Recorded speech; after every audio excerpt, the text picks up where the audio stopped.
ஐயோ அது உபயம் தெரிவிக்கின்றேன்.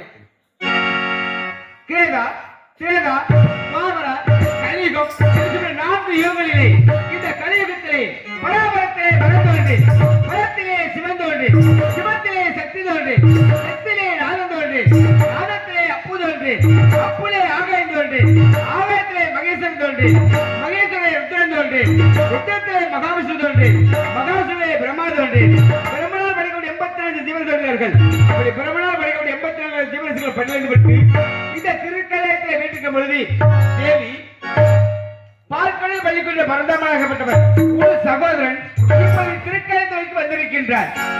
என்ன காரணம் என்றால் இந்த பூலோகத்திலே குறிப்பாக வீர மகேந்திரன் பட்டணத்திலே விஜயமான நகருக்கு இருக்கின்ற வெள்ளுடியல் பட்டிலே வெள்ளுடியல் என்பவன் ஆண்கள் எல்லாம் மட்டுகின்றார், இளமங்கத்தை சொல்லிடுகின்றார், ஆலயத்தெல்லாம் விட்டு தள்ளுகின்றார். நீதி அழிந்து விட்டது, நேர்மை அழிந்து விட்டது, தர்மம் அழிந்து விட்டது, அதுவும் தலைவருக்கு தாழப்படுகிறது. அந்த வெள்ளுடியல் தகுந்த வாழ்த்தை புகட்டி உலக மக்களிடையே தெய்வம் நிலைவரம் செய்ய வேண்டும், நீதி நிலைநிறுத்த வேண்டும், தர்மத்தை நிலைநிறுத்த வேண்டும், அதர்மத்தை அழிக்க வேண்டும் என்று தெரிந்திருக்கின்றார். தேவி அந்தங்கள் 1008 அவதாரங்கள் 108 108 அவதாரங்களிலே 107 அவதாரங்கள் எடுத்தாகிவிட்டது. 108வது அவதாரமாக பூலோகத்தில் எங்கெல்லாம் அநீதி தலைவிரித்து தாண்டப்படுகின்றதோ அங்கெல்லாம் தேவனை நாம் பூலோகத்தை மாடிப்பெற பிறப்பது விளக்கம் அல்லவா? உண்மைதான் சார். அதன்படியாக நீ பூலோகத்தில் 8வது வருமாக மாடிப்பெறவாக பிறக்க வேண்டிய நேரம் வந்துவிட்டது தேவி. சுவாமி, அப்படி என்றால் இந்த பூலோகத்தில் நான் யார் குடியில் பிறந்து வளர வேண்டும் என்பதை தாங்களே கூறுங்கள் சார். தெரிவிக்கின்றேன் தேவி. அந்த வீர மகேந்திர பொருள் பட்டத்தை ஆண்டு வருகின்ற சாமியப்ப நாயக்கருக்கும் வீர சகதலுக்கும் ஏற்கனவே நாகேஸ்வரி காளீஸ்வரி என்று 2 பெண்கள் இருக்கின்றார்கள். மூன்றாவதாக ஆண் குழந்தை வாரிசு வேண்டும் என்று அனிதம் நம் இலக்கி பூஜித்து வருகின்றார். இப்பொழுது அளவு வயத்திலே 3வது ஆண் குழந்தை பிறக்கப் போவதில்லை, நீ 3வது பெண் குழந்தையாக பிறக்க வேண்டும் தேவி. சுவாமி, அப்படி என்றால் எனக்கு பக்கத்துணையாக வேறு யாரேனும் வருகிறார்களா? தேவி, பூலோகத்திலே மாடி பிறக்க வேண்டும் என்றால் தேவர்கள் நாம் அனைவருமே பூலோகத்தில் மாடி பிறக்கத்தான் வேண்டும். ஏனென்றால் ஒருவருக்கு ஒருவர் பக்கத்துணையாக இருக்க வேண்டும். ஆகையினாலே உனக்கு பக்கத்துணையாக ஒரு சகோதரன் அந்த மாயக்கண்ணன், அந்த பரந்தாமன், அந்த விஜயமான நகரிலே செட்டியார் குலத்திலே 20 சிறந்த செட்டியாராக முத்துமாணிக்க செட்டியாராக அவதரித்திருக்கின்றார். அது மட்டுமல்லாமல் மகாலட்சுமி பூலோகத்திலே துளசி அம்மனாக அவதரித்து 2 கணவன் மனைவியாக வாழ்ந்து வருவார்கள். நீ சாமியப்பனுக்கு 3வது பெண் குழந்தையாக பிறந்து சிறிது காலத்திலேயே அந்த முத்துமாணிக்க செட்டியாரிடத்திலே அடைக்கல தத்து குழந்தையாக வளர்ந்து வர வேண்டும். அதற்கு பிறகு நமது சடையிலிருந்து உடித்த சடையாண்டி அரவன் பூலோகத்திலே பிறப்பட இருக்கின்றார். அண்ணன் நீங்கள் இருவரும் அண்ணன் தங்கையாக, அதாவது மகன் தாய் என்று வராமல் பூலோகத்திலே அண்ணன் தங்கை பாசம் என்றால் என்ன, அண்ணன் தங்கை பாசம் எப்படி இருக்கும், ஒரு தங்கை அண்ணன் என்னென்ன கேட்க வேண்டும், அந்த தங்கைக்கு அண்ணன் வந்து என்னென்ன செய்ய வேண்டும் என்பதை எடுத்துக்காட்டாக பூலோகத்திலே நட்பு பாசம் என்பதை நிரூபித்து அனைவரும் சேர்ந்து அந்த வெள்ளிடு தகுந்த வானத்தை ஓட்டி வாதாரம் வந்து அடைய வேண்டும் தேவி. சுவாமி, இருந்தாலும் இந்த கைலாயத்தில் உள்ள அனைவருமே பூலோகத்தில் பிறப்பெடுக்க வேண்டும் என்று குறிப்பிட்டீர்கள். அப்படி இருக்கையில் தாங்கள் மட்டும் இந்த கைலாயத்தில் இருந்து என்ன செய்ய போகிறீர்கள்? தேவி, அதாவது பூலோகத்திலே அனைவருமே மாடுபெற பிறக்கும் பொழுது தாங்கள் மட்டும் திருக்கைலாயத்தில் என்ன செய்ய கொண்டிருக்கின்றீர்கள் என்று கேட்கின்றேன். உண்மைதான். இதை தெரிவிக்கின்றேன். நீங்கள் சென்றவர் நான் மட்டும் தன்னந்தன்மையாக என்ன செய்ய போகின்றேன்? தக்க தருணத்திலே நம்ம செடையாண்டி பூலோகத்திலே வீரமாக சம்பளம் அவதரிக்கும் பொழுது வெள்ளையடிப்படியில மச்சமல்ல வெள்ளா பிடிக்க செல்லும் பொழுது திருடன் என்று பழி சுமத்தி அலுமணி கல்லுமரத்தை கட்டி வைப்பார்கள். அப்பொழுது குடுகுடுப்பை நாயக்கராக வந்து என் மகனை காப்பேன். அப்படியாகட்டும் சுவாமி. தேவி, ஏற்கனவே நாகேஸ்வரி காளீஸ்வரி 2 பெண்களும் இருந்தாலும் 3வது ஆண் குழந்தை வாரிசு வேண்டும் என்று இருக்கின்றார் சமயப்ப நாயக்கர். அன்னவர் குலத்திலே நீ 3வது பெண் குழந்தையாக பிறக்க காரணம் என்ன தெரியுமா? என்ன காரணம்? அன்றைய நாள் எனக்கும் 5 தலை, பிரம்மதேவனுக்கும் 5 தலை. அப்பொழுது நான் தான் பிரம்மதேவன் வருகையை கண்டு நான் தான் வருவேன் என்று சற்று மனம் சஞ்சலம் அடைந்தாய். அப்பொழுது என்னிட்ட பிரம்மதேவனுடைய ஒரு தலை கிள்ளி எறிய வேண்டும் என்று செய்ய சொல்ல நானும் பிரம்மதேவனுடைய ஒரு தலை கிள்ளி எறிந்தேன். அன்று முதல் அவர் 4 ஆனார். ஆனால் அந்த ஒரு கவலை தலையை கிள்ளி எறினால் எனக்கு பிரம்மகத்தை தோஷம் பிடித்து விட்டது. அப்பொழுது எங்கெங்கோ வழிந்து ஓடினேன். இறுதியில் பொழுது சகோதரர்களை கொண்ட பரதமனிடம் சென்று அடங்க முடிந்தேன். அன்னபரு தேவ துந்துபி முழங்க கோமாளி மனிதருக்கு ஆடு நாயக்க சமயத்தை தேவராட்டம் ஆடு. அப்பொழுது எள்ளி நகையாடி அந்த பிரபலம் கீழே விழுந்து விட்டது. கீழே விழுந்தவுடனே நீ அதில் பாதாளத்தில் இறக்கினால் பாதாள பைரவி என்று பெயர் பெற்ற நீ அப்பொழுது அனைவருக்கும் வரங்களை கொடுத்து வந்தோம். அப்பொழுது நாயக்க சமயத்தை நின்று என்ன வர கேட்டால் தெரியுமா? என்ன வரம்?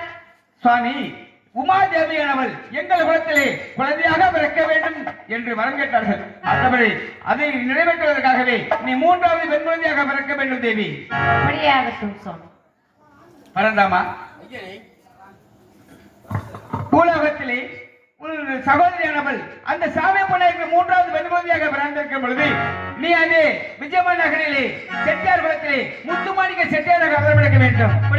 மகாலட்சுமி அவள் துளசி அவளாக அவதரம் எடுத்து உன்னுடைய சகோதரியை குழந்தையாக ரத்த குழந்தையாக எடுத்து வளர்க்க வேண்டும். அப்படியே ஆகட்டும்.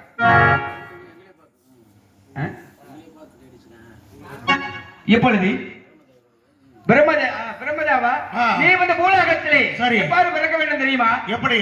அதாவது உன்னுடைய உமா மகேஸ்வரி உலகத்தின் பரம்பரையில் இருக்கிய தேவியானவள் பூலோகத்திலே மாடுபரப்பாக பிறந்து சாமப்ப நாயக்கர் குலத்திலே மூன்றாவது பெருமதியாக பிறந்து முத்துமாணிக்க செட்டிடத்திலே வளர்ப்பு குழந்தையாக வளர்ந்து வீரபாகத்திலே அண்ணன் தங்கையாக சிறிது காலம் வாழ்ந்து அந்த வெள்ளியுடனை அழித்து செல்லும் பொழுது உன்னுடைய சூளையிலே அந்த பூத உடல் அழித்து தெய்வ உடலாக தெய்வமாக காட்சி அளிப்பாள். அதற்கு ராமசாமி வேளராக அவதாரம் எடுக்க வேண்டும். அப்படியே சுவாமி.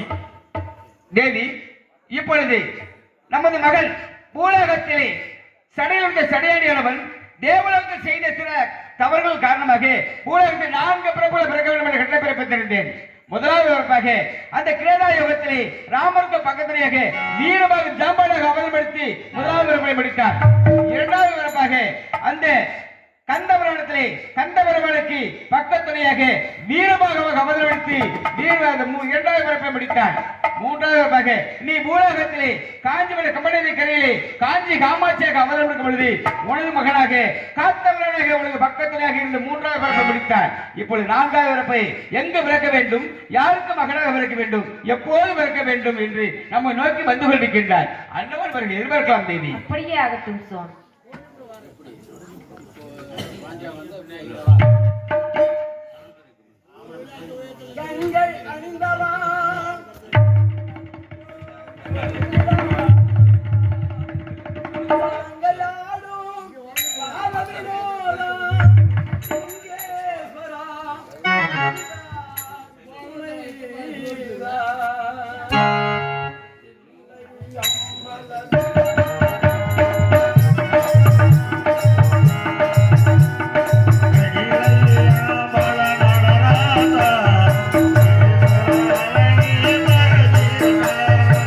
Thank you.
இப்பொழுது கைலாயம் வந்துவிட்டோம். அந்த தேவர் மூவர் யாவரையுமே சந்தித்து உபயத்தை அறிய வேண்டும். அதற்கு முன்பாக தேவர் மூவர் அனைவருக்குமே சிறப்பு பூசை நடத்தி அதன்பின் பாதம் பணிய வேண்டும்.